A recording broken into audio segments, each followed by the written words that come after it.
Bulletproof Radio, a state of high performance. You're listening to Bulletproof Radio with Dave Asprey. Today's cool fact of the day is that you can get something beyond weight loss from fasting, although weight loss could be pretty cool if that's what you're trying to do. A study from the University of Southern California showed that fasting can trigger stem cell regeneration. And if you're at the Bulletproof Conference, you know where I had my stem cells injected, pretty much everywhere you can think of. But you could actually make them regenerate themselves just by fasting. The research found that rounds of prolonged fasting guard against immune system damage and make your immune system regenerate itself. And they figured out that fasting moves stem cells from a dormant state to a state of self-renewal, which is kind of cool. Speaking of things that are kind of cool, where did I put it? I lost my bag of coffee. Oh, there it is. Bulletproof Original Whole Bean Coffee. Everyone knows how much I love coffee, and it's one of the reasons I started Bulletproof. And it was to bring high quality coffee that's lab tested for mold toxins to the market. And we talked about stem cells, and I talk a lot about mitochondria, and it turns out that the toxin that grows in coffee is something that damages the mitochondrial function in cells in your body, including in your stem cells, including in your neurons. So if you're looking to perform better, taking small doses of neurotoxin in your daily coffee just doesn't make any sense. I can feel the difference in about 2 hours after I drink the coffee. I created this coffee for myself so I would feel good all day, and that's pretty amazing.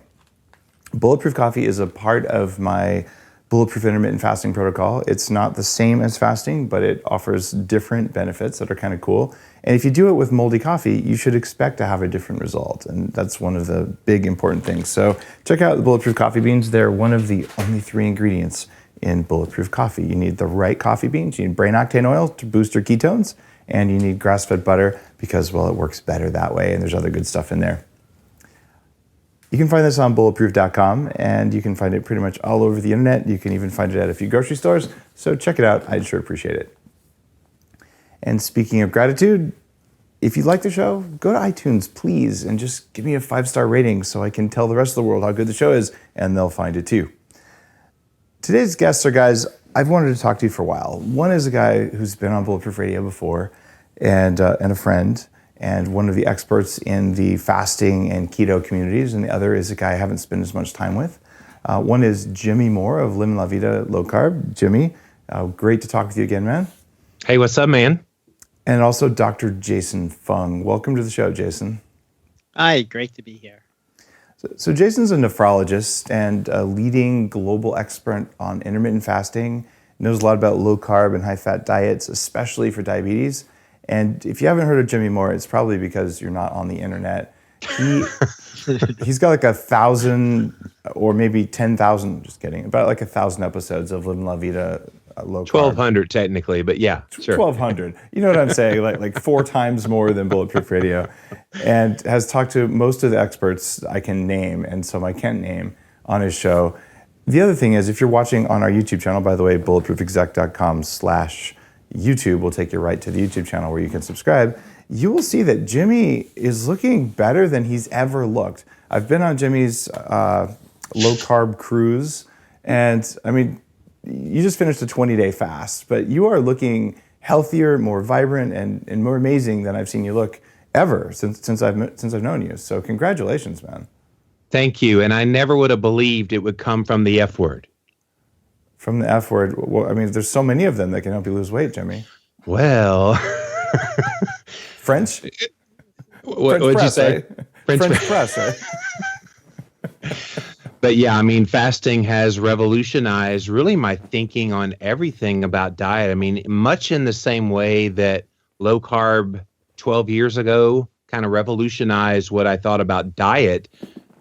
Fasting has just added that same level of excitement for me because I never realized just how bad I felt, even in the place where I thought I was feeling good, compared to when I started fasting, and I'm going, whoa, all those things that I was so fearful about regarding fasting was silly.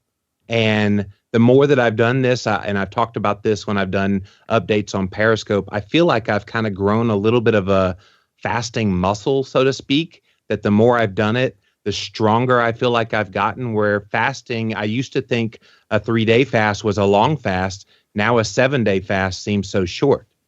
The first time I did like a real fast, I went to a cave in the desert outside Sedona. Of course you did. And I slept on a rock, and I only had water. Actually, I had a sleeping bag on a rock. And it was pitch black, yeah. It was at night, and there were strange noises that scared the crap out of me, actually, because, well, you never know what animals are coming into your cave. But that definitely pushed some of my fear buttons, and it's normal. You say it's silly, Jimmy, when people have a fear of fasting, but there's only 3 things we're wired to do as a species to make sure that we reproduce, and they're all F words, right? Yeah.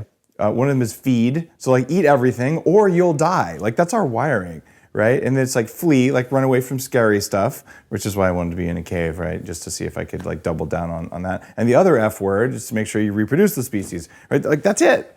So you're pushing survival buttons, and that's why there's so much polarized debate online. People just get all wigged out about nutrition and all because we're messing with our survival programming there. So I love what you're saying there, that you like develop the muscle, and now it seems silly, but at the time, man, this was your body telling you you will die, and you have to face that fear of death to just put the fork down, right?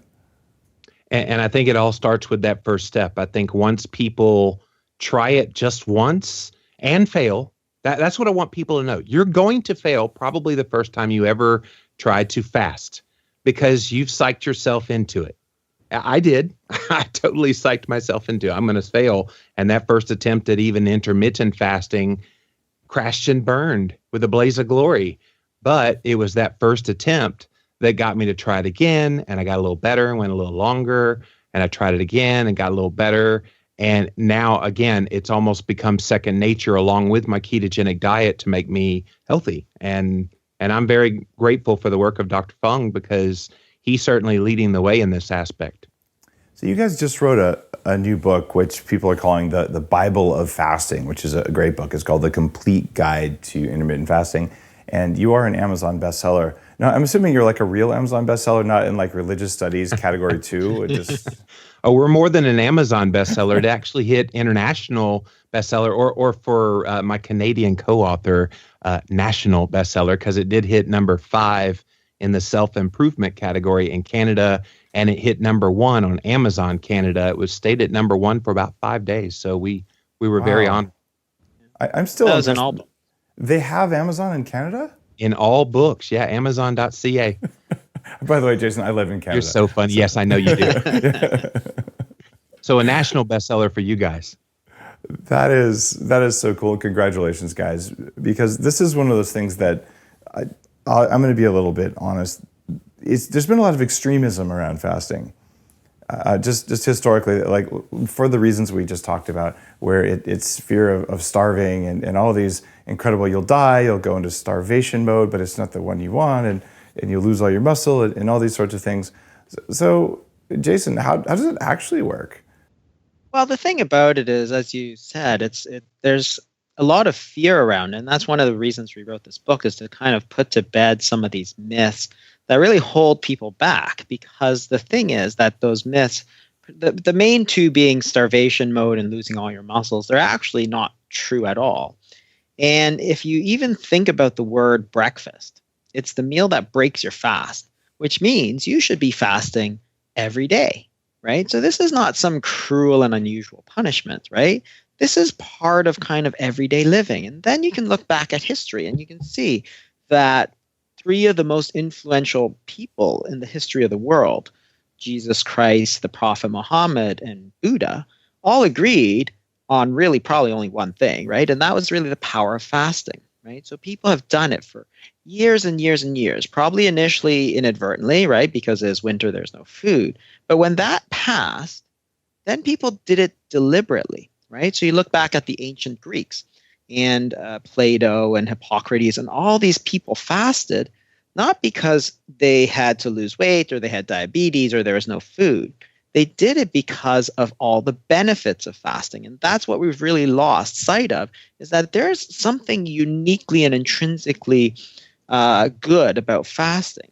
And it used to be called a cleanse, a detox, and so on. It's really getting rid of all that kind of excess junk from your body, the excess glucose, the excess fat, the excess protein. Because you have to understand that the process of renewal is not simply a building process, right? You have to tear everything down and then rebuild. Like, think about your kitchen cabinets. If you have really 70s style kitchen cabinets, you can't just build another cabinet on top of it. You got to tear it down and then rebuild. And that's what fasting really does. So what you do is you activate certain hormonal mechanisms. And they're actually extremely interesting, because what they are is noradrenaline and human growth hormone, predominantly, some cortisol as well. And these are the so-called counter-regulatory hormones, in that they increase blood glucose, right? So insulin tends to lower the blood glucose. These ones tend to raise it. So the reason your body does that is because you're not eating. So therefore, it wants your body to start pumping out the glucose. So then think about it. If your noradrenaline is going up, you have more energy, right? So you're not feeling tired during a fast. You're feeling energized during a fast. And then you've got growth hormone, so that you get this kind of rebuilding. So this is what's really fascinating about the whole thing, is that you've got the entire kind of renovation process. You activate something called autophagy, which is very, very hot right now, because autophagy, one of the research pioneers of autophagy, just recently won the 2016 Nobel Prize for Medicine.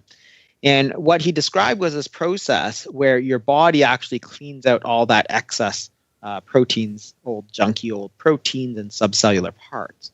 And so you clean that all out. And then the human growth hormone means when you start to eat again, you can rebuild new ones. So you're getting rid of the old stuff, building new stuff. So it's actually almost a reversal of the aging process, right? And people have always known this, right? The Prophet Mohammed, Jesus Christ, they're not trying to kill off their parishioners, right? They're telling them to do these fasts, and long ones too sometimes, right? A month of Ramadan, 40 days of Lent, sometimes very long ones, because they knew that there was something uniquely beneficial about the fasting that's really not available anywhere else.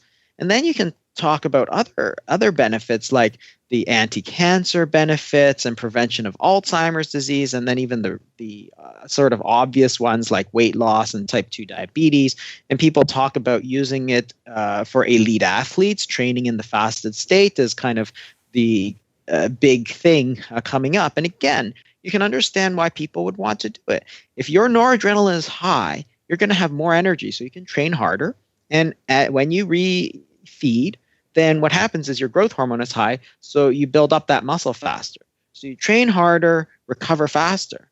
That's a huge advantage if you're an elite athlete and competing, right? So all these elite level athletes, you see it in kind of professional sports and all this, they're talking about low carb diets, they're talking about training in the fasted state. So there was really no reason for us to be afraid of fasting.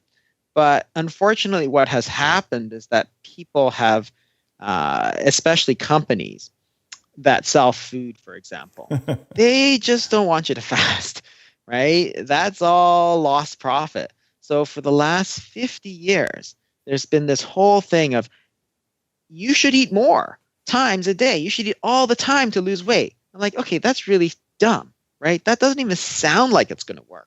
You missed half the strategy. You should eat all the time to lose weight, and you should eat things that make you fat, like artificial sweeteners, because then you double down on the profit cycle. I mean, come on, Jason. And whole grains. That's right. And, yeah. That's right. And a lot of processed foods and snack foods. That's right.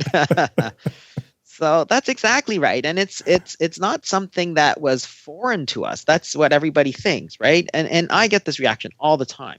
When I tell people to fast, man, the first thing they're like, oh, you're just crazy, right? And it's like, but think about it. Why can't you do it, right? There's actually no reason. And I'll just touch on the two main concerns that people have, which is the starvation mode and muscle loss. So the starvation mode is this idea that your body is going to slow down its metabolism when you don't eat. And so if you normally burn 2,000 calories a day, the idea is that as you go into starvation mode, you'll go down to 1,500 calories a day. Because you're burning less, it's easier to plateau your weight loss and regain. And what's truly ironic about this whole myth about starvation mode is cutting a few calories a day guarantees that you will go into this starvation mode. So we have studies going back almost 100 years, which tell us that if you simply reduce your calories, say by a quarter, go down from 2,000 calories a day to 1,500, your metabolism will slow to 1,500, right? And it's because the body's not stupid, right? If it's taking in 2,000, burning 2,000 is great. You drop down to 1,500, you can't keep burning 2,000 because then you're going to die, right? The body's just not that stupid, right? So it really cuts down to 1,500. And that's why caloric reduction diets are guaranteed to fail, guaranteed, right? Because you go into this starvation mode. But what doesn't put you into starvation mode is actual starvation, or at least the controlled version, which is fasting. Because what you're doing is that you're not actually slowing down your metabolic rate. You're forcing the body to switch fuel sources so that you're not burning food, you're burning stored food, which is body fat, right? And then your body's like, hey, look, there's plenty of this stuff. Let's just burn 2,000 calories because that's really what I want to do. So if you look at studies of the metabolic rate, so even over 70 days of alternate daily fasting or 4 straight days, if you measure the metabolic rate after 4 straight days of fasting, it's actually 10% higher than when you started. The VO2, which is your exercise capacity, is 10% higher. And that makes sense because your body is actually pumping you full of energy. So this makes sense because if you are a caveman and it's winter and there's no food, you can't shut down your metabolism because then every day is going to get harder to go out and hunt that rabbit, right? So your body, again, is just not that stupid, right? What it does is it switches fuel sources and then pumps up your energy so you can go out and hunt that woolly mammoth, right? So that's how we survived, right? So there's a huge number of benefits to the hormonal fasting. And it's the same thing with the muscle loss. If we all lost muscle when we fasted, again, those cavemen would have died out a long time ago. So think about this. All those Aboriginal people, indigenous people who went through these feast and famine cycles, right?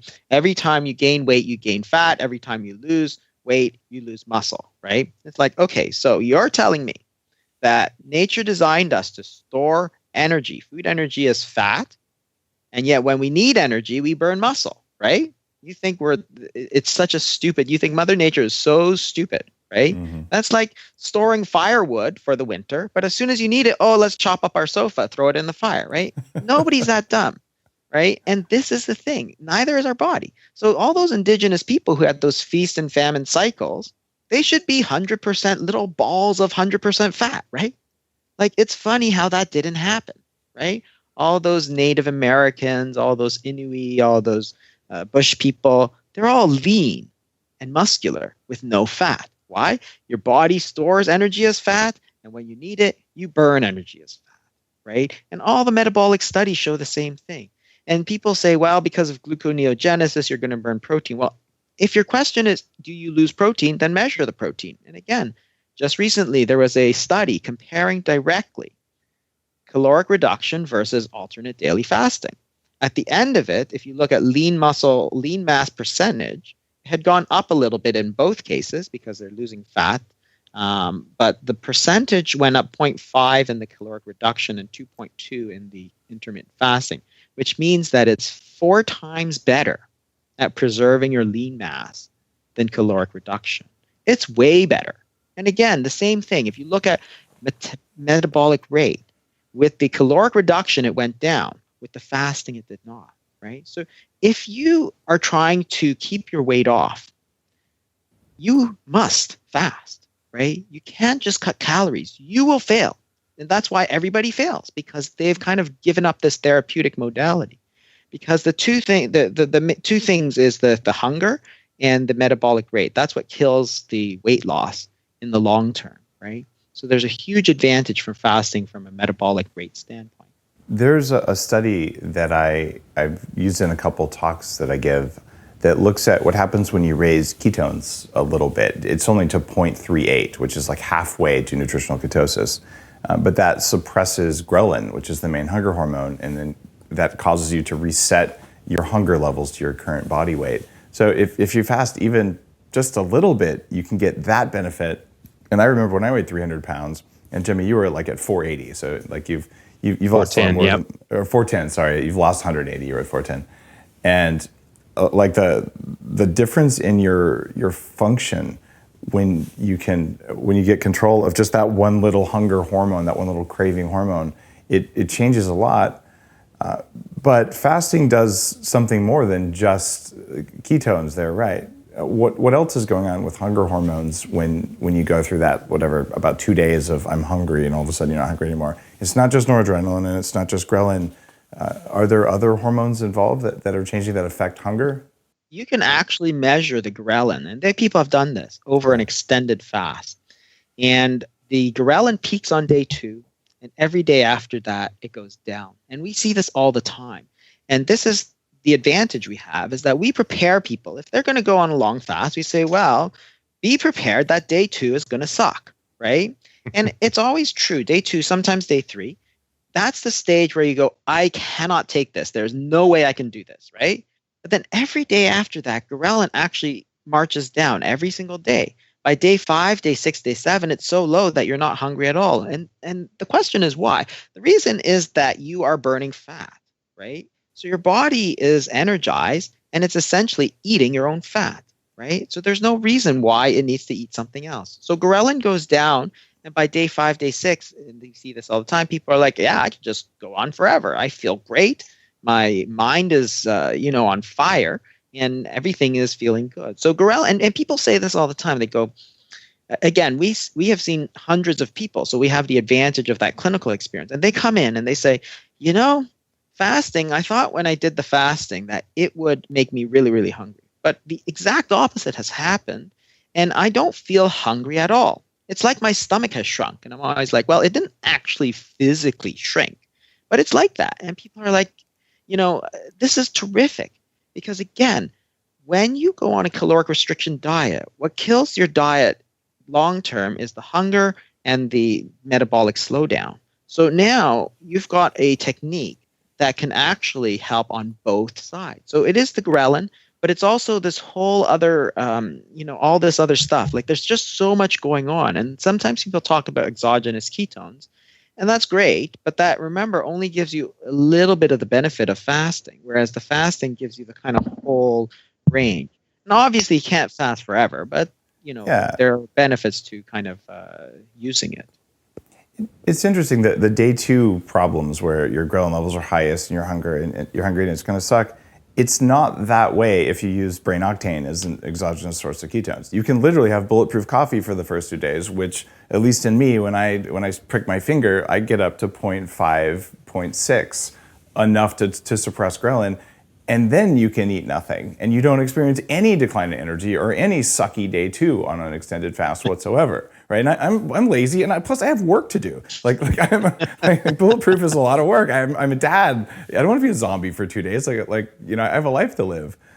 Do you guys ever do that when you're looking to reduce suffering on day 2 of fasting, which is the worst part? I mean, I certainly do, but yeah, absolutely. And this is the thing that people ask us all the time about bulletproof coffee. Is it okay during fasting?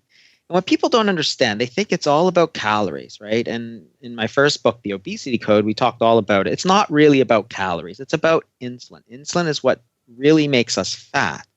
And what's fascinating is that if you eat pure fat, you will get a lot of calories, but almost virtually zero insulin effect. So if you're looking at the fast, where a lot of the benefits come from lowering insulin, you could take 500-600 calories of bulletproof coffee and get almost all the benefits of the fasting. So we're like, hey, if you want to do that, it's like it's like a really effective hack, right? If you want to do that and it helps you, we're all like, hey, if it helps you, do it, right? Because you will still get almost all the benefits because you're lowering insulin, which is really the point, not lowering calories, because everybody's all about calories. But the calories paradigm has been completely shot, right? There's no serious people in weight loss who talk about calories.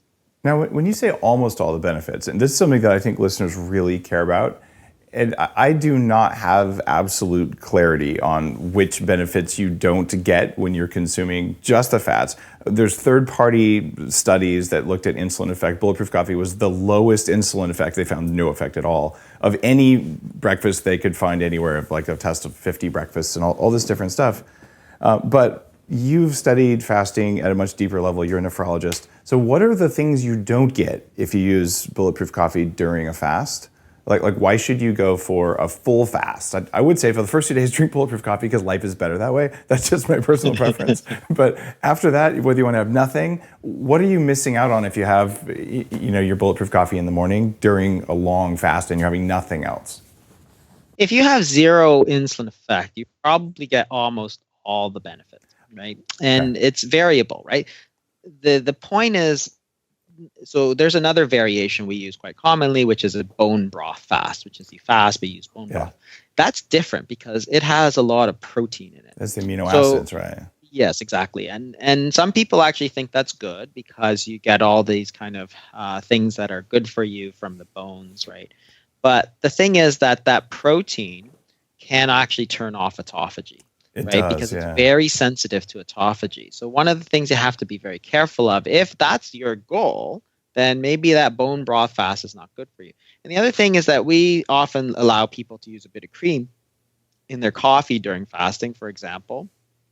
But again, you have to be careful because there's protein there. So for that, if you're going to drink a lot of coffee and use cream, then you can turn off a lot of those benefits because of the insulin effect. Bulletproof coffee, by contrast, doesn't have really that problem, but it's that little bit of protein that comes along with the other stuff. If you're using MCT oil or coconut oil or one of these relatively pure things, but if you're using some dairy products and you're getting some of the dairy proteins in there, then it's the protein that's the issue. But if it's zero insulin effect, then you should get all the benefits. And that's really helpful to hear. I've been sort of digging around, saying that maybe there's something happening in the liver. I know that with the brain octane, which is like a subset of the MCTs, we've got a study that it raises ketones higher than MCT or higher than just coconut oil, which doesn't appear to raise ketones more than just plain fasting. It's a good source of fat, but long chain fat metabolism has to do something to the liver. So maybe you get less autophagy in the liver because you're consuming fat. I don't know, but there's very little science about that detail. I do know that if you're eating protein, like you said, it's going to probably reduce the amount of autophagy that you have. And there's probably some specific amino acids, like we know L-glutamine takes you out of ketosis reliably. But do you have, is glycine an amino acid you should have? Like, have you looked at taking specific amino acids during a fast so that you either have more energy or get more benefits? It seems like there's probably something to be done in there. I haven't looked into that myself. Okay. I mean, it's probably a level of detail that's not that available. You'd be surprised because, you probably wouldn't be surprised, but there's really almost no research on fasting. But you start looking at studies, right? So when I started digging up the papers, and they're all from the 60s. I'm like, holy crap, there is nothing. Right. And I think it's this whole stigmatization that got put on us by the kind of commercial interests that really took us out of looking into it as a serious option. I mean, to be fair, in the 60s and 70s, we were talking more about world hunger, right? Malthusian, economics and so on. And nobody was looking at the opposite problem, right? But now it makes a lot more sense for us to be looking at this sort of thing as a solution. And there's so many benefits really to what you're proposing because it makes your life so simple, right? You get all kinds of time to do other stuff. It's, you don't, not the Bulletproof coffee, but if you just do water fast, for example, it's completely free, right? You can do it anywhere in the world. You don't have to bring anything special with you, right? So there's so many advantages to fasting. You can add it to any diet that you want to, right? If you want to eat pizza and burgers, you can use pizza and burgers and fasting, right? Of course, that's not great for you. But you got to make a smoothie out of them, and then it's okay. Just a piece of kale, add a pizza.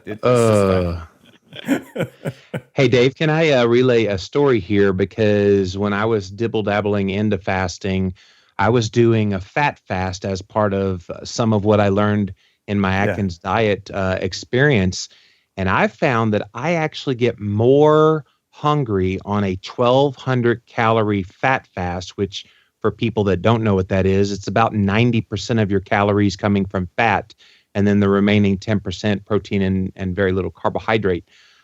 1,200 calories I am so hungry, starving, miserable all the time, and yet I eat no food at all, basically water, and if I need it, bone broth with some sea salt, and I feel so much more sated with the latter compared to the former, even though the former is giving me considerable amount of calories. So I think for some of us that are insulin resistant, perhaps even that fat calories is doing something that would be stoking the hunger.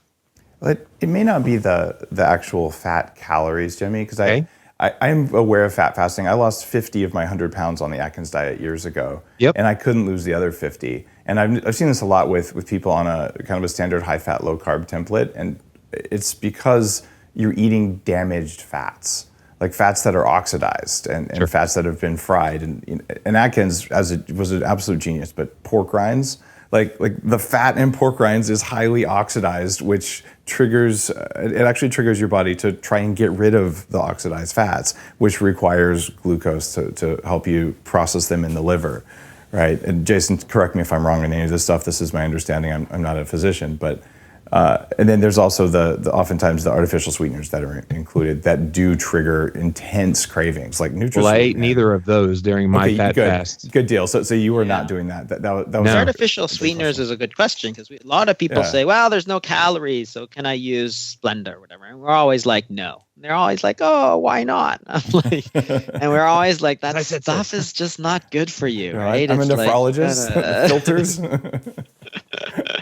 Yeah, so it's true because there's all these artificial chemicals and stuff, and we're all like, no, you got to get rid of all of that stuff. Can we use like, canned bone broth? And we're like, no, that stuff is full of chemicals, right? And you're trying to get rid of it. You're trying to get rid of it and clean your body out, right? There's a protocol that I didn't put in my book, but I put it on the website called the Rapid Fat Loss Protocol. And it's titled How to Lose Weight Faster Than You Really Should. And it's basically a modified Atkins fat fast where you don't eat anything inflammatory at all, even the 10% you're allowed to have. And you focus on specific kinds of fats. And when you feel like you just can't stand it anymore, once or twice a week, you have some sweet potatoes and steak and eggs. But for the most part, you're basically pounding things that raise ketones. And I've seen people lose a pound a day for 75 days on a protocol like that. It's ridiculous. But the reason it's a problem, and this is why I'm telling you all this is as a precursor to a question, is that when people lose a lot of weight, they oftentimes are storing mercury and pesticides and other crap in their fat cells, and they get really bad brain fog. Do you guys experience that? Have you ever come across it in your populations? And you can buy in the toxins as you go, and I had to add that in there, and things like activated charcoal, just because this happened to me, and it happened to a bunch of people who are just like you lose 50 pounds of fat in 2 months. Whatever was in that fat had to go through the liver, and if the liver liver and kidneys, if they couldn't get it out fast enough, it's probably going to end up in the brain. Any issues with that when someone goes on a full-on fast the way you recommend? We've never seen that problem, actually. Okay. And again, with the ketones, most people feel very much clearer, like more energized, mentally much, much sharper than they used to be. And so from experience, it's not a common problem. I mean, everybody does react differently. So there is a lot of problems that do come up, and we try and help people with anticipating these problems, how to get through these problems.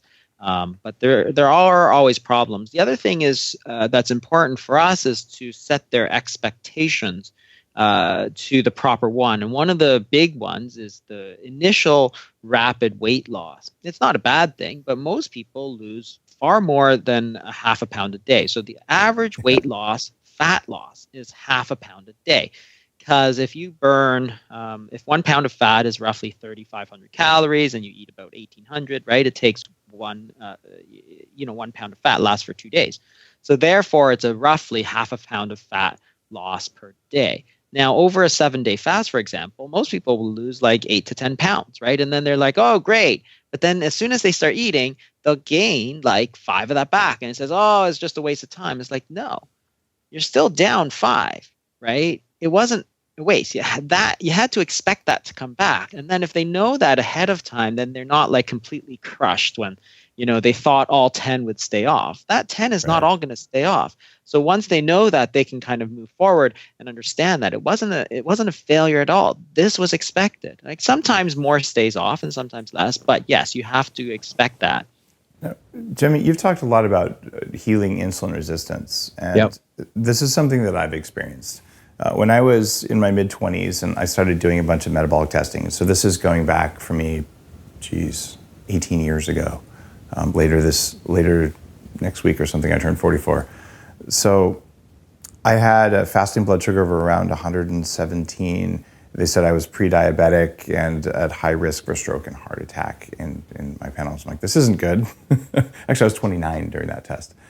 So I just got my results back. I did this thing with Human Longevity Inc., where they do this full human genome sequencing, like all this crazy stuff. And they do a big panel of tests. And they looked at my insulin sensitivity, and I'm forgetting the metric right now, but it's on a scale of 1 to 120. You're basically a bad type 2 diabetic if you're at 120. My insulin sensitivity was 1. Like, I'm as insulin sensitive as you can get, which is awesome, which means I probably should be glucose intolerant. But I also had high glucose tolerance. And they're like, this is weird. We don't even normally see that in someone. So my question for you guys is, number one, Jimmy, I want to see where are you, and are you measuring insulin resistance, and is it improving over time with the practice you're doing? And number two, from Jason, is what about glucose tolerance and insulin sensitivity changes with fasting? So insulin resistance is a little bit tricky to determine where you are on that scale. The only thing I can go by is fasting blood glucose levels being at a certain level, fasting insulin levels being in double digits rather than below 5, which is what I would like to see it at. But signs that it's improving, and definitely in the midst of this recent fast that I just completed of 21 days, which, by the way, I lost 27 pounds in the 21 days, which means I should have only lost, Jason, 10 and a half pounds during that time. So if I go back to only having lost 16 net, I ain't complaining. How much more do you have to lose? Exactly. No, how much more do you have to lose? Oh, how much more? I thought you said, what do you have to lose? Exactly. Oh. How much more? I could probably stand to lose 60, 70 more pounds. Really? Okay, because I can only see you from like it's abdominal. It's all in the abdomen. Up. Yeah, it's all in the abdomen. You are looking like I almost wouldn't recognize you in an airport right now. Like you are, it's your the face beard. looks, it's not just the beard. Your face looks way leaner than I've ever seen. Like you look really good. Thank you. What's interesting is my legs are very muscular. My arms are very skinny. My face and kind of upper body is all skinny. It's all in the middle, which Jason will tell you, I'm a prime candidate for fasting, which is why I'm doing these fasting experiments, trying to remove all of that dangerous fat from around the organs. So I actually have done some DEXA scans before and after. Yeah, I knew it. I know you well. Around my January fast to see the whole muscle loss thing, and it actually showed that I gained muscle. I fasted 28 out of 31 days in January, and I gained muscle in the arms, gained muscle in the legs, but I lost lean tissue, which was extrapolated as muscle in the trunk area. Well, after talking to Jason about it, he says, well, a lot of times the DEXA will mistake some of the fat loss around organs as lean tissue, as muscle, when it's actually fat being removed from around the organs. So little by little, I'm seeing those things get better. I've actually noticed that skin tags have started to shrivel up on this most recent one. And so I still have a lot of them, but I had one around my shoulder that was actually killing me. And like right in the middle of the fast, it just dropped off. I'm like, whoa, I never would have guessed that. I was covered in skin tags when I was a kid and a teenager. They were all over, and they all just went away. It's remarkable. And so I actually noticed too that when I started eating again, this is kind of a cool effect to know that the insulin sensitivity hopefully is coming back. I didn't gain as much weight initially after that first meal. I've eaten before following a longer fast and gained 5 pounds with that first meal. I only gained about 2 pounds with the first meal back this time. And it was a pretty sizable meal. When you fasted that long, you want to eat. So I ate a pretty darn big meal, and yet it didn't impact me. Ketones stayed pretty strong. So I'm noticing, again, building up that fasting muscle. The more that I do this, the better off it becomes, and I'm seeing it. But I think it's going to be a slow process. It took me decades to mess this body up. Let's hope it doesn't take decades to get it back on track again. I don't think it will. You've said that before when I've been on your show. You know, when we were talking about ketosis, and I think ketosis is a fabulous hack for people and probably could get them most of the benefits that we're talking about with a fast. But when ketosis and other diets aren't enough, maybe fasting is just the ticket. The point about insulin resistance is a good one, because that's the part that nobody really looks at. Because again, if you think about insulin as the key driver of obesity, one of the things that keeps insulin very high is insulin resistance. And that's what kills people, right? Because it's not dietary, right? If your insulin level stays up because of your insulin resistance, then you're going to gain weight. Because remember, insulin is telling your body to store energy. That's its normal function. You eat, insulin goes up, you store energy, right? And if you're storing energy, you're not burning it, right? And that's the whole problem. So if you become very insulin resistant, then your insulin levels are up all the time. Your body is always trying to shove the energy into the fat cells, and then you feel cold and tired and lousy, right? And that's the real problem. But resistance really depends on two things. It's not simply the high levels, but it's the persistence of those levels. So what people have realized is that the insulin resistance, because it depends on those two things, a period of time where you can get your insulin levels very low is going to break that resistance, because it breaks that kind of persistence, not simply the levels, but the persistence of those levels, right? So there's this fabulous study where they took people over 1 week. They gave them either a daily caloric restriction or kind of a 5-to-2 diet sort of thing. So 2 days of fasting, 5 days of regular, but the calories were virtually identical, right? And what you found was that the weight loss was fairly similar, but the insulin sensitivity was way better with the intermittent fasting group. So now you're healing the insulin sensitivity problem. And what's happening is that in the long term, that's going to make it a lot easier to lose weight. And we see this all the time, because I deal with mostly people on the very extremes of insulin resistance. So type 2 diabetes, I see people up there all the time. And we start fasting them, and we get them off all their insulin, we get them off all their medications, we get their blood glucoses down, and people are like, wow, the diabetes is all reversed. I'm like, of course it is, because you simply got rid of the insulin resistance, you got rid of the diabetes, like that's it. And it's very powerful, because people treat type 2 diabetes and insulin resistance like it's some foregone conclusion that, oh, you have it, you'll always have it, right? That's not the case. It's a completely reversible disease. And this is what I refer to in one of my lectures as the biggest lie of type 2 diabetes, is that people like the American Diabetes Association is trying to convince them that you can't do anything about it, right? But there are things you can do.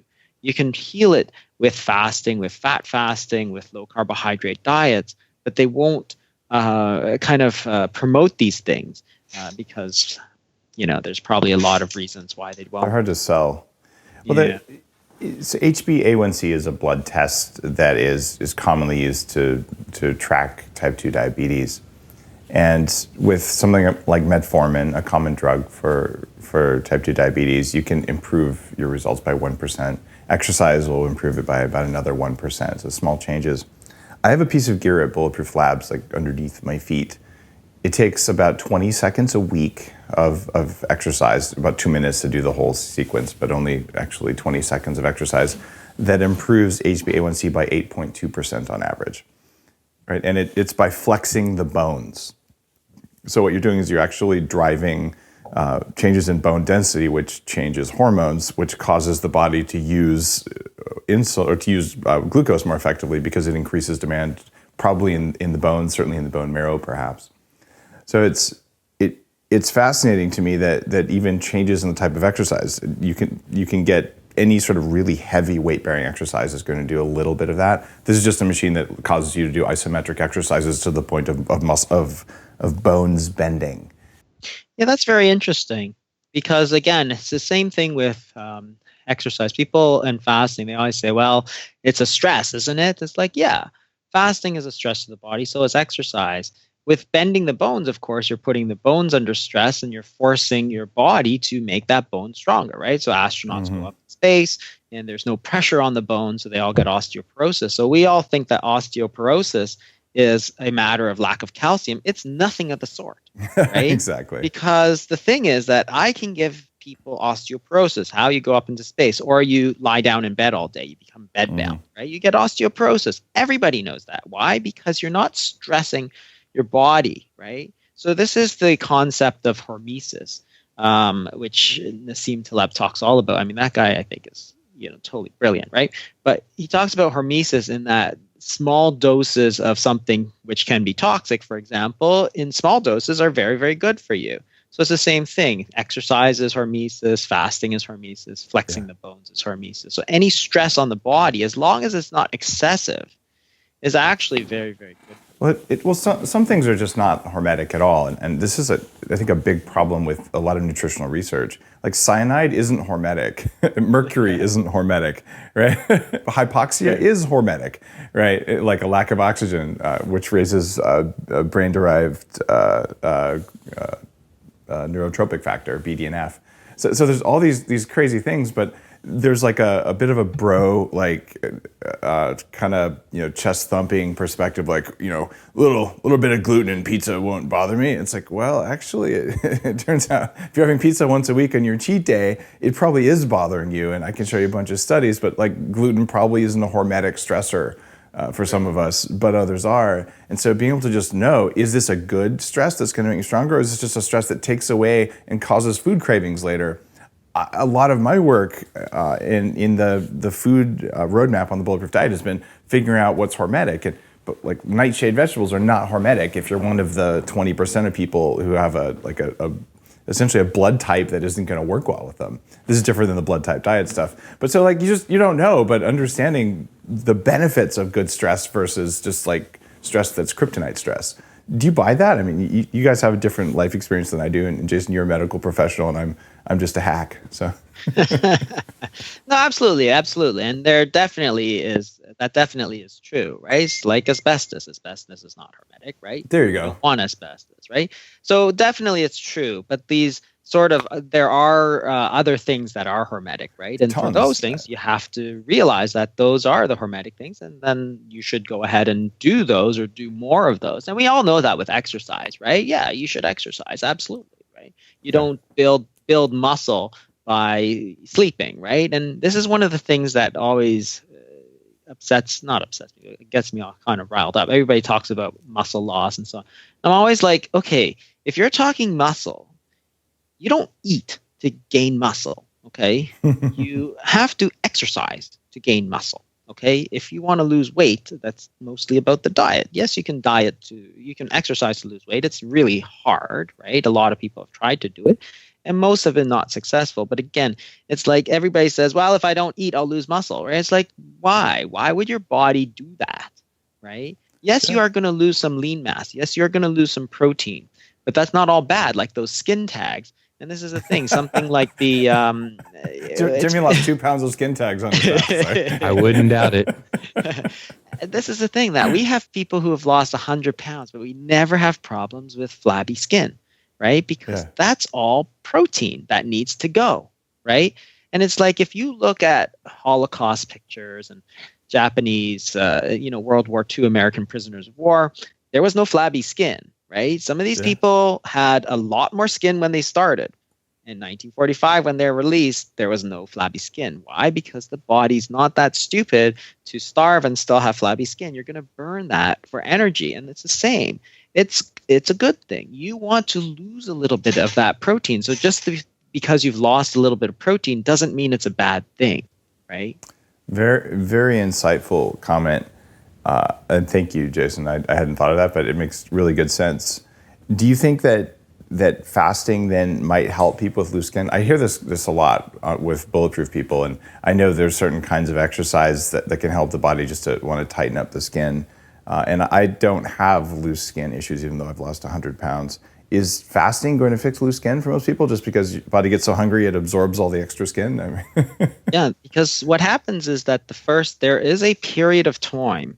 So if you look at the physiology of fast, what happens is that when you fast for about 24 hours, roughly, you have glycogen stores, you burn that all off. Once you burn that off, between glycogen and real ramping up of fat burning, there's a small period in there where you're doing gluconeogenesis, and some protein is going to be lost, right? And that's all the connective tissue and all the skin and stuff that needs to go.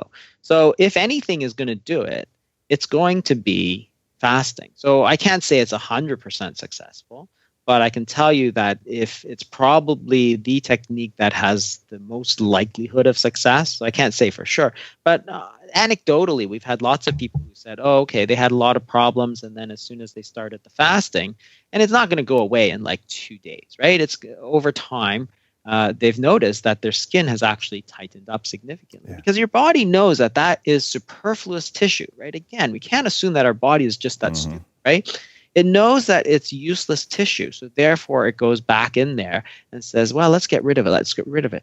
There's that whole process of autophagy and also programmed cell death, which are fundamental processes in life because and again, it comes to the same thing. Everybody always thinks building up is good, but it's not. It's tearing down and then breaking and then building up. That's good, right? Just building more. That's like painting on top of wallpaper, right? It's like, yeah, it'll work, but it's not good, right? You got to take it off and then put down what you want. Let's talk about the chicks. What about women? Women respond differently to fasting, to ketosis, than men do, at least quite often. What changes if you're a woman and you want to try fasting?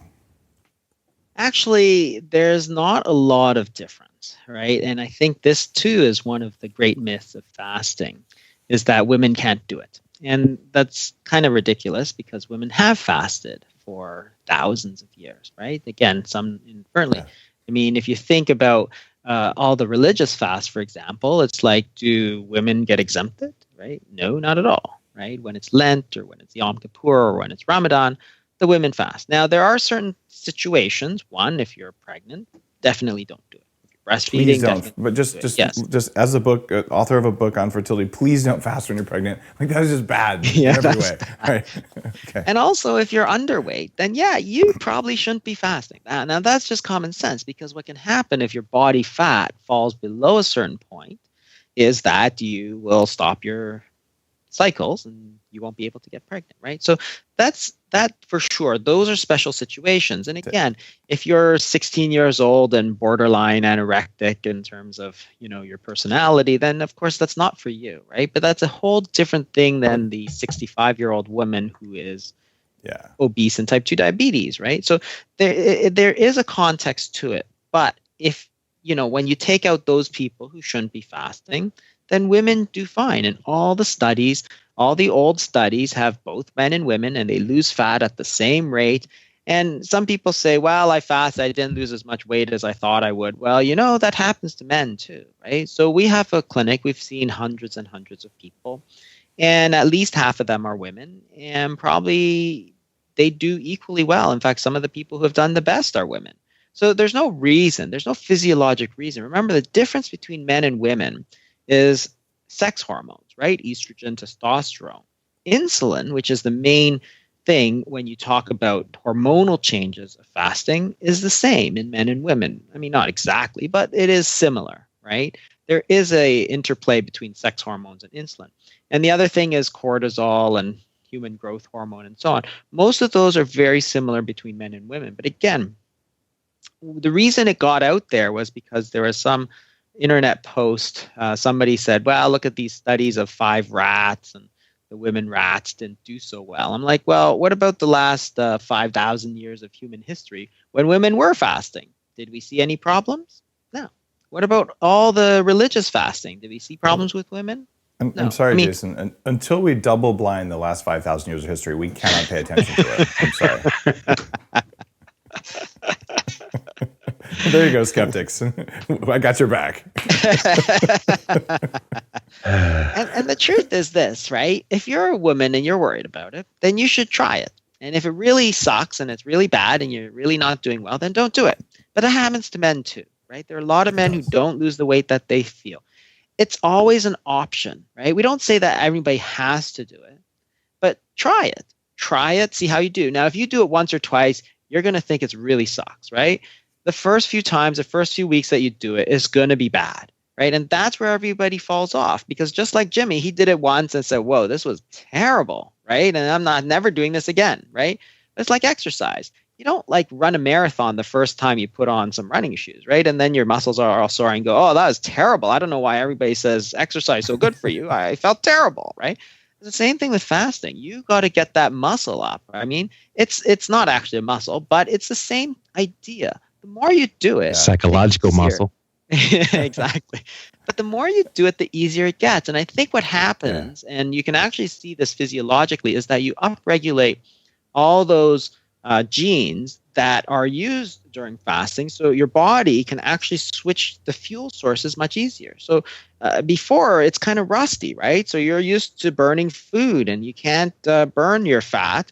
But then after a few weeks of fasting, you can just switch over right away and you don't get that problem with the hunger and all that sort of thing. It's interesting. I've been doing this for a long time now, and I take brain octane oil, which converts directly to ketones with every meal. I use it in my salad dressing. I pour it on my food. I travel with a little bottle of it. So pretty much my blood ketones every day are 0.5 or higher multiple times throughout the day. Even if I eat carbs or whatever else, it's a constant thing. Every morning I have Bulletproof coffee, which reliably gets me up to actually about 0.7 to 0.8 on a good morning. This is on my blood ketone measures. I think that has trained my biology to easily use ketones or glucose at any time, and it's made it so I can fly to Japan and just I don't need to eat at all. I just don't care, and I feel like I have this freedom from hunger and cravings that I never had before. Do you have any data on what happens there when people are just frequently in both a state where they have glucose and they have ketones, but much more frequently than you can actually achieve in a normal world where it takes a couple days of fasting or carb restriction to get any ketones at all? I don't have any data, but anecdotally, we find exactly what you're talking about. People who are on a ketogenic diet or a low-carb diet, I think their bodies are already used to burning fats. So, for example, if you look at muscle tissue, people who are always in ketosis, they actually have upregulated the genes to use fatty acids as energy, right? So therefore, that's why you get this kind of keto adaptation phase where if you're always burning glucose, your muscles actually can't use that fatty acid very well because they haven't had the gene products to do it. So the same thing is if you go from a very high carb kind of standard American diet and you fast, it really is a shock. But as Jimmy had noted in his previous book, Keto Clarity, intermittent fasting almost comes naturally when you're in a ketogenic diet. Your hunger's not there. You know, your body's just burning fat. So it's no different from burning body fat, right? So it's like, hey, it's all the same stuff. It's all triglycerides. So therefore, I'm just going to burn this body fat same as I would this butter, right? So then it's easy because you don't have that kind of drop in energy. You don't have that drop in thing. And it is freeing, right? This is the whole idea, is that fasting is not something that you do. Fasting is something that you don't do, right? And in that way, it's completely different from every other diet. Every other diet tries to add complexity, do this, do this, do this. Fasting kind of simplifies it. There's no shopping, there's no cooking, there's no cleaning, there's no planning. You're saving money, right? You can use it if you want and not if you want, right? One of the cool things about fasting is that you are by definition doing less of the things that make you weak. Like there are things in your diet that aren't as good for you as you think they are, or things that you just don't know about, even if they're small things that make you weak. So there's really good food and then you did something to it and it wasn't as good as it could have been. All that stuff goes away. So if there are these like pros and cons, you got rid of all the cons that came with it, by definition, right? Yeah. And I think that sometimes that can be part of just the wow, I felt so good, like my joints stopped hurting, and like the really cool stuff that happens. But I have a question. my wife, Karolinska trained physician, when she was 16, she read a book about some sort of spiritual thing and did a 10-day water fast. And she was not anorexic. She wasn't fat. Wasn't trying to lose weight. She just wanted the mental clarity and thought it seemed like a good idea at the time, as teenagers are likely to do. They just do stuff. She, for 20 years after that, was rail thin and cold. Like her thyroid stopped functioning when she on that fast. We're talking like no padding on the butt, kind of cold. And when I first met her, she was still like that. I'm like, oh, we can fix that. And we did, and she's at a healthy and a normal weight.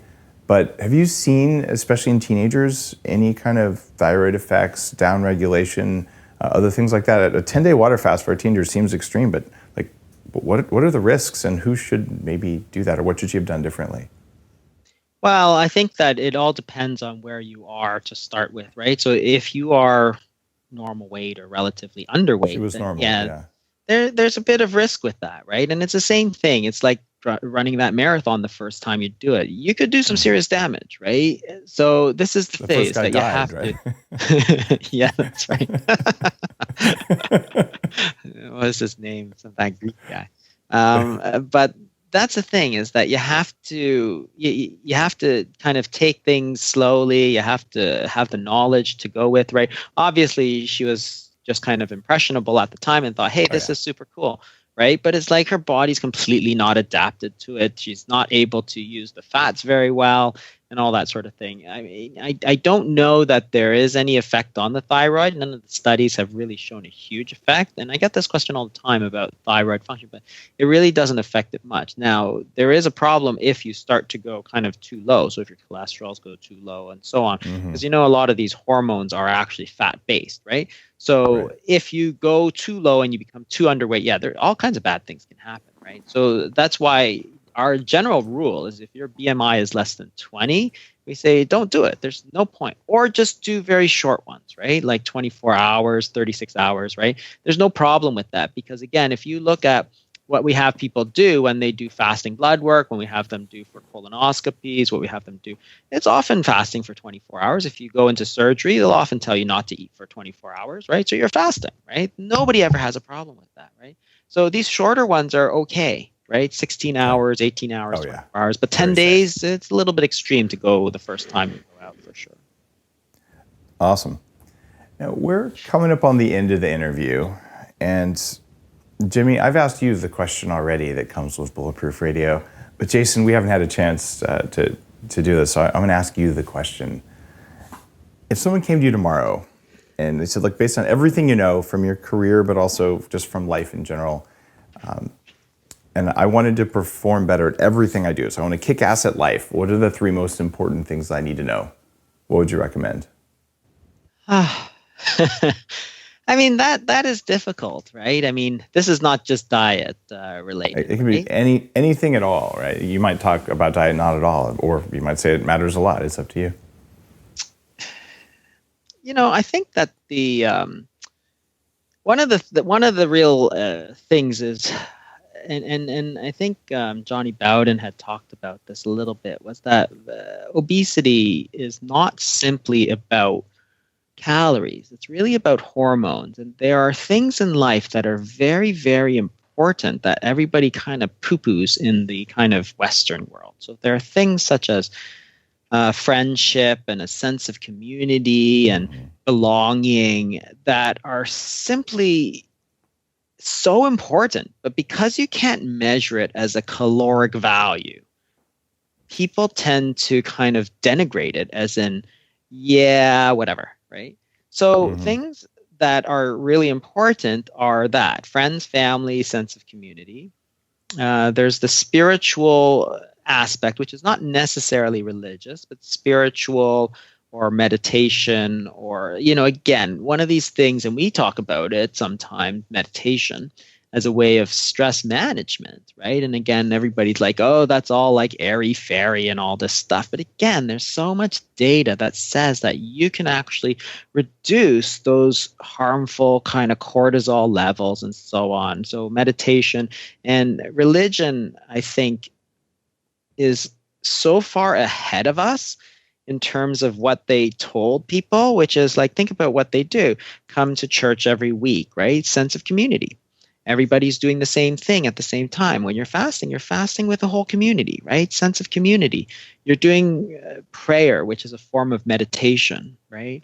And fasting, right? So they've kind of codified this way of being well and kicking ass in life, right? Mm-hmm. And they've told us, and not just one religion, right? It's not simply Christianity, right? But every single religion has the same thing: community, prayer or / meditation, way of dealing with stress, and fasting, right? Those three things are the key. And we're so blind to this kind of reality that we that oh, what you need is money, right? It's like, yeah, you don't get it, right? Happiness is not about money, right? It's about that, right? And the key to a happy life, obviously, is to stay healthy, right? Nobody's going to be happy if they've got all kinds of health issues. And those really are the most important things, of which diet is only one, right? So those three things, thank you, again, are probably the most, right? So community, kind of support, meditation, spirituality, and fasting. I mean, those, I think, are the pillars. A beautiful answer. Thank you. And Jimmy, I have a bonus question for you. Uh-oh. By the way, I'm on your vibration plate right now. I was just going to say, I hear a familiar sound in the background, so you're doing the Bulletproof vibe. I am, dude. I'm the only one of the three of us that's standing up. So I've stood up for over an hour, so I needed to do a little shaking. Nice. I have one right behind my standing desk, but I'm not at my standing desk. It makes your voice sound really funny. It does. And by the way, this was not a planned plug, but thank you. I love it. I use it every day.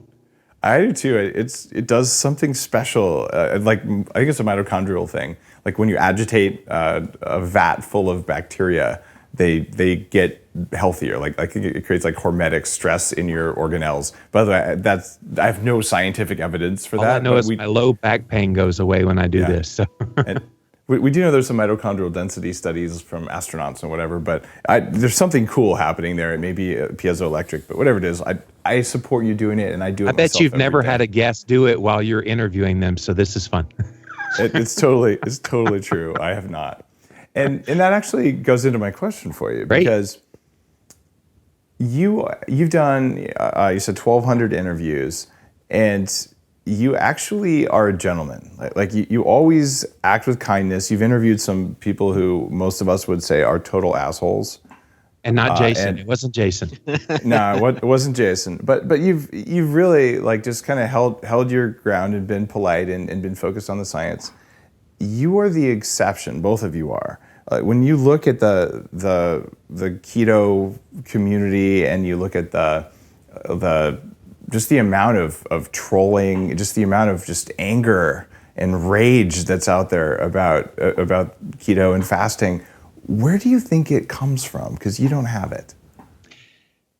Oh, and that's ironic. It ended just as you finished your question. So no more shaky voice. Dave, there are good people in the world that do the right thing regardless. And then there are people in the world who have agendas, and they try to push that agenda for whatever their purpose. I wish I understood.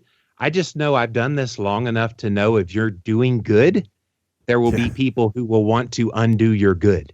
And so it just motivates me, and I know Jason has the same philosophy, just to keep doing what I'm doing. Because you can't really control what others think about you and what they say about you. And if you've been online for very long and you've had any level of success online, and I know you've seen this too, Dave, you're going to get trolled. You're going to get vilified. And people are going to say every ugly name under the sun to you. At the end of the day, screw them. Because I have too many people I'm trying to save out there with my work. And if I get bogged down answering all the trolls, I have no time to do the good work. So what their motivation is, I don't have a clue, but really I don't give a crap either. Well said. I'm trying to remember who it was. It might have been Brenda Burchard. because a couple years ago, I just one guy sent like 20,000 trolls to my page all at once. Yeah. I'm like, good God, it's like wading through slime. And there's some people who are really mad about specifically keto diets and around high-fat diets and fasting. And it's almost like there's like an MMA fight where they're online just beating each other senseless. I have a study. Well, my study's got better edges than yours. And We like, got that one's studies. no Yes, good. we do. We got studies. How about you? And I'm like, what happened when you tried it? And they're like, what? I wouldn't try that. There's no double-blind study. It's a scam. And Yeah. you're like, so I haven't decoded that human behavior, because if I could, there's probably a lot of people in those communities who probably could really be helped a lot. And if they were neurologically able to act with kindness and awareness, they would probably spread a lot less crap around. In the meantime, there's always ban delete, which works really well on Facebook. Yeah. I use that a lot. It takes me no time at all. They just feel like 20 minutes trying to troll, and you're like, boop, and they're gone. But you So know it's what's like, you cool always about win. fasting, Dave? Fasting fits into every dietary paradigm. There's not one single dietary paradigm that can't implement some form of fasting. So that's why I kind of like this. I have a new book called The Frosting Fast coming out, and all you just canned frosting. It's so good. Oh my God. Oh, be still Okay, my I know. insulin heart. Yes. On that lovely note, I suppose that question. Number one, I am really curious about that, but that question is also a compliment, Jimmy, because you've maintained your good nature through 1,200 podcast episodes, which is remarkable and not true throughout a lot of the paleo and keto community. Like I've never seen you really lose your cool like that. So hats off for being a good human being. I appreciate that. Thank you, sir. And Jason, thank you for taking your medical knowledge and your medical license even, and going out there and pushing the limits, because it's always harder when you have a license that they can threaten to break paradigms and be disruptive, which is why I'm grateful to be an unlicensed biohacker, because you can't take away my unlicensed. And I'm actually, I just found out yesterday, I've known for a while, I'm speaking at the American Academy of Anti-Aging Medicine on the Mainstage Keynote, but I'm the only non-physician to do it this year, which completely blows me away. And it's such an amazing honor to be able to go and talk with doctors, and to be able to learn from them, and to be able to ask you questions, and to be able to have an intelligent conversation. So it's cool that there are people now who are going to medical conferences who aren't necessarily doctors, who care that much. And I think that when you write a book with Jimmy like this, where you guys collaborate on this, it takes something that would have been stuck in academia for 30 years or in a medical research lab, and gets it out there where it can help people who would be dead in 30 years. And so that's the ultimate medicine that you're really practicing there. So thanks for putting yourself out there to do that. That's cool. Thank you very much. I mean, that is the point, because we can help people like right now, right? Yeah. You're absolutely right. They're like, oh, why don't you do a research study? I'm like, okay, then what, right? I'm going to do a study. 5 years later, people are going to say, oh, that wasn't randomized, double blind. Oh, you only had a few hundred people. You didn't have 10,000. I'm like, people nitpick these stuffs to death, right? Even the Women's Health Initiative, like 50,000 people. Oh, this is the problem. Like, what are you talking about? This is like the best study ever, right? And everybody just ignores you, right? But here we can help people kind of like right now. And I'm not saying everybody has to do it, right? I'm saying try it. Give it a try. Here's the information. And if you're helped, keep doing it, right? And that's all we're saying, right? So it's we're not trying to push anybody into it, but we're saying look at it as something that is doable, right? That's what we're trying to do with this.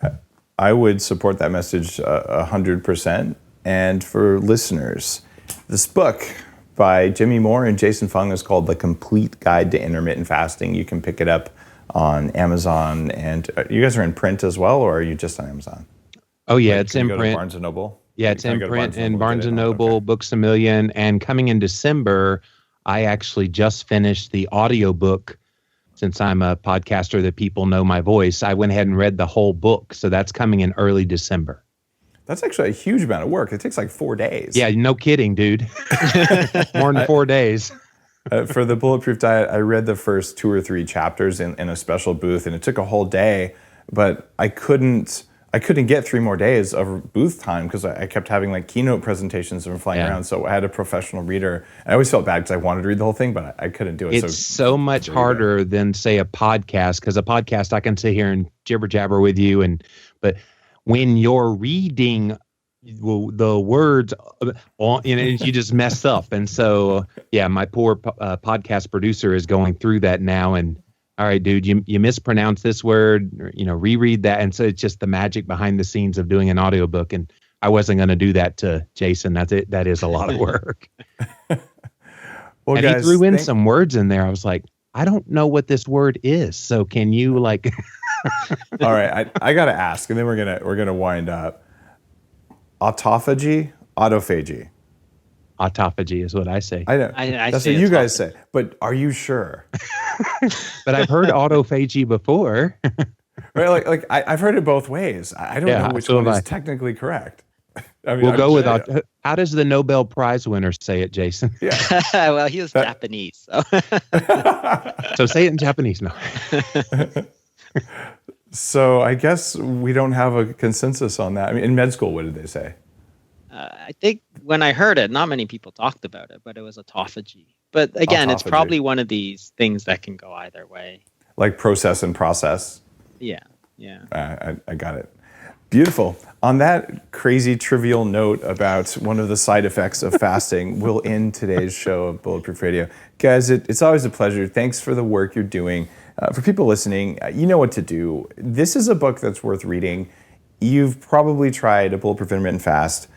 It happens when you have Bulletproof coffee for breakfast and nothing else. It's pretty easy, and you know how painless it is. Try a longer fast, and I would recommend for the first 2 days, use your Bulletproof coffee because, well, I'm lazy and it works for me. But if you do just a plain old water fast and you just go through the first 2 days of high ghrelin levels, it's okay too.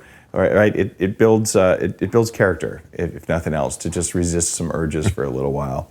And this should be a part of at least your annual just self-maintenance task. You take your car in every year to get the belts tightened and whatever the heck else you do with modern cars, get the batteries watered. I have no idea. Cars keep changing. But the bottom line is you should be doing the same thing for yourself, and fasting for at least a few days every year belongs there, and maybe more often than that. Jimmy and Jason have done the world a favor by writing a book about it that really focuses in on it. So if you care about the stuff that you've heard about on the last 350 episodes of Bulletproof Radio, this is right in the middle of biohacking, and it's something that's worth your time and energy to read. So head on over to Amazon, pick up the book, which is called The Complete Guide to Intermittent Fasting by Fung and more.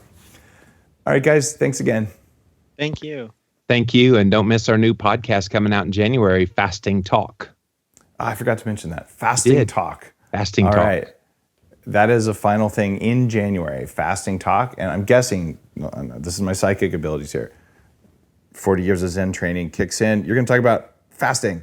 You guessed it. We're actually going to answer listener questions. If people are familiar with my show on Thursdays called Keto Talk with Jimmy Moore and the Doc, it's going to be the same kind of format, except we're going to add in some patients of Dr. Fung's, along with Megan Ramos, his sidekick in crime with the fasting.